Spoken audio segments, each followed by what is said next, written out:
Teman-teman sekalian, ada hal yang harus kita sadari dari awal. Kebaikan tidak pernah menjamin bahwa hidup kita akan dijauhi oleh orang-orang yang buruk. Betapapun kamu sabar, betapapun kamu lembut, betapapun kamu sudah berusaha menjadi versi yang terbaik dari diri kamu, dunia tetap akan menghadirkan orang-orang yang sikapnya bisa melukai hati, merusak pikiran, membuat kita goyah, atau bahkan membuat kita merasa tidak berharga. Dan itu bukan karena kamu enggak baik, tapi karena memang begitulah Allah menciptakan dinamika kehidupan. Banyak banget orang yang curhat gitu dengan cerita-cerita yang hampir sama. Aku nggak tahu kenapa aku selalu jadi sasaran kesalahan. Orang-orang selalu lihat sisi jelekku saja. Aku capek dituduh hal yang enggak gitu. Aku capek dituduh hal yang enggak pernah aku lakuin. Lingkungan kerjaku toksik banget, semua ngomongin seenaknya. Atau ada juga yang bilang keluargaku sendiri yang suka ngomongin tanpa mikir, suka memalukan aku di depan orang lain. Mungkin di antara kalian juga ada yang sedang ngerasa kayak capek banget gitu. Sering disalah-salahin, sering difitnah, sering enggak dimengerti, sering dikambing hitamkan, bahkan sampai dicela, dicaci maki, direndahkan. Atau mungkin bahkan dibully gitu, entah itu di grup PA, dalam pertemanan, dalam hubungan kerja, tetangga, atau siapapun yang jadi circle dekat kita gitu. Kita ngerasa kayak jadi bulanan-bulanan orang dalam menyakiti dan menghina kita gitu. Dan komentar-komentar seperti itu banyak banget gitu. Artinya apa? Artinya itu kalian tidak sendirian menghadapi manusia-manusia yang berat akhlaknya gitu. Kalian tidak aneh dan kalian tidak salah apa-apa gitu. Memang begitu hidup berjalan.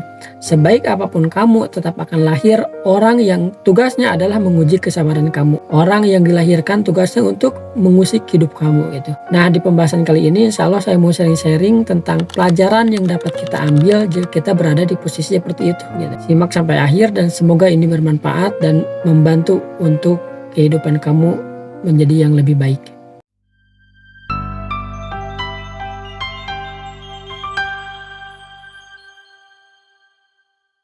Pelajaran pertama adalah menyadari bahwa dunia memang keras. Teman-teman, kita harus belajar menerima satu kenyataan pahit sekaligus penting, yaitu hidup tidak akan pernah steril dari manusia yang buruk akhlaknya. Bahkan kalau kamu tinggal di lingkungan paling religius sekalipun, tetap akan ada orang-orang yang membawa hawa nafsu, ego, amarah, kedengkian, dan sifat buruk lainnya.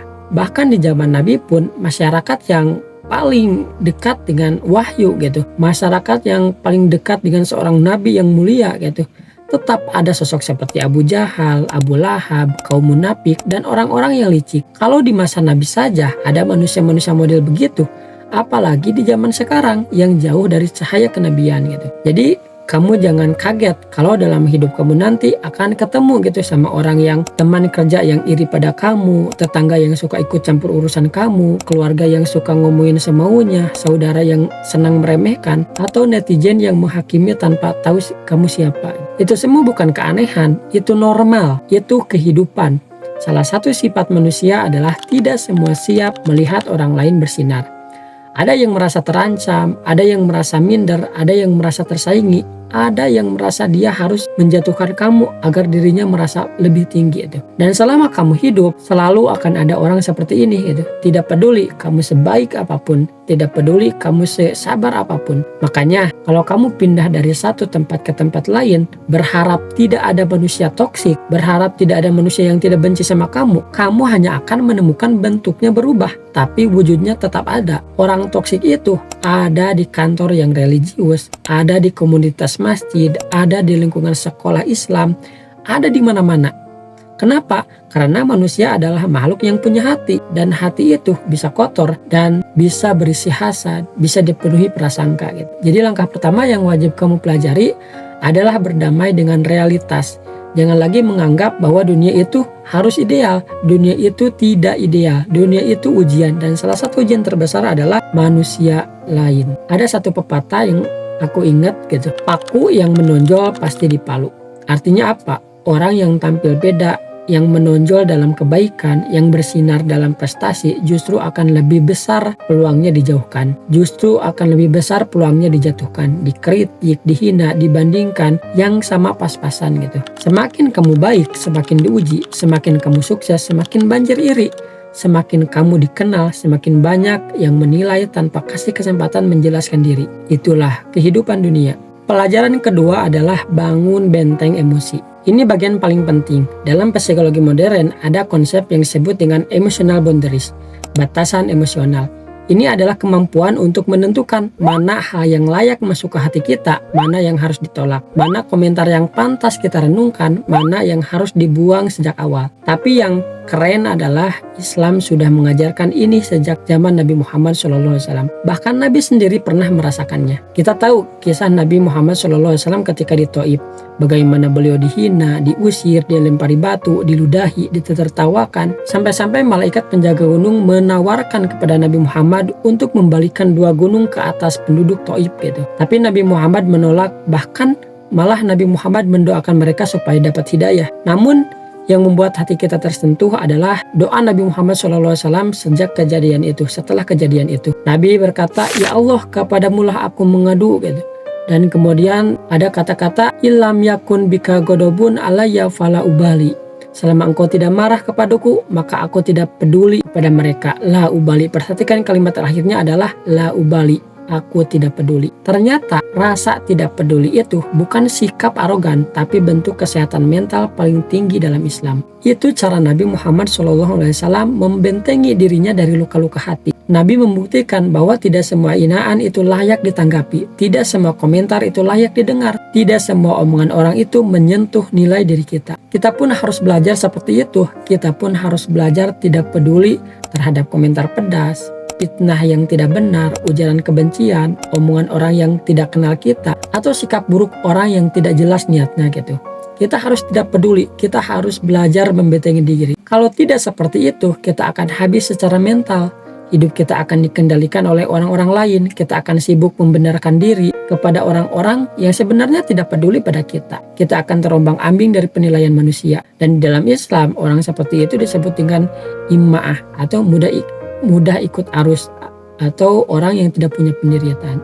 Orang yang tidak punya pendirian. Allah menggambarkan orang seperti ini di dalam Al-Quran sebagai mujabjabina baina dzalik, terombang-ambing di antara banyaknya penilaian, tidak punya arah hidup. Kalau kamu menjadikan semuanya itu komentar sebagai beban, kamu akan mudah stres, mudah tersinggung, mudah capek, tidak fokus pada tujuan, dan ujung-ujungnya menjadi orang yang hidup untuk memuaskan orang lain. Hidup seperti ini tuh melelahkan dan tidak ada akhirnya. Karena itu belajar la ubali, tidak peduli. Tidak peduli adalah cara kita menjaga kewarasan kita, cara kita menjaga hati kita tetap bersih, dan cara kita menjalani hidup tanpa terbebani oleh toksisitas manusia. Pelajaran ketiga adalah jaga lisan dan jaga hati. Allah mengingatkan di dalam Quran surat Al-Hujurat ayat 11, "Wahai orang-orang yang beriman, janganlah suatu kaum merendahkan kaum yang lainnya, karena boleh jadi yang direndahkan itu lebih baik daripada mereka." Ayat ini bukan hanya melarang kita untuk menghina orang lain, ayat ini juga sedang memasang alarm agar kita sadar bahwa standar penilaian manusia itu sangat rapuh. Kita sering menilai dari tampilan luar, dari potongan cerita, dari gosip, dari asumsi. Padahal Allah melihat apa yang manusia tidak lihat, yaitu niat, kesungguhan, amal tersembunyi, doa-doa di malam hari, dan perjuangan yang tidak pernah disuarakan. Makanya para ulama menyebutkan salah satu pintu terbesar masuk neraka itu bukan karena dosa-dosa besar seperti dosa zina, seperti dosa mencuri, seperti dosa mabuk, bukan. Tapi dari dosa lisan, entah itu menghina, memfitnah, menggunjing, merendahkan. Dan ironisnya, dosa lisan tuh paling sering dilakukan tanpa sadar gitu. Orang bisa melakukan dengan enteng, akan sambil bercanda atau sambil nongkrong, mereka seenaknya gitu. Maka langkah awal sebelum kamu memproteksi orang lain yang menyakitimu gitu, adalah memastikan bahwa kamu tidak menjadi penyebab sakit hati untuk orang lain. Karena apa? Karena mungkin hari ini kita korban, kamu korban, tapi besok-besok tanpa sadar kita adalah pelaku. Sifat manusia itu begitu.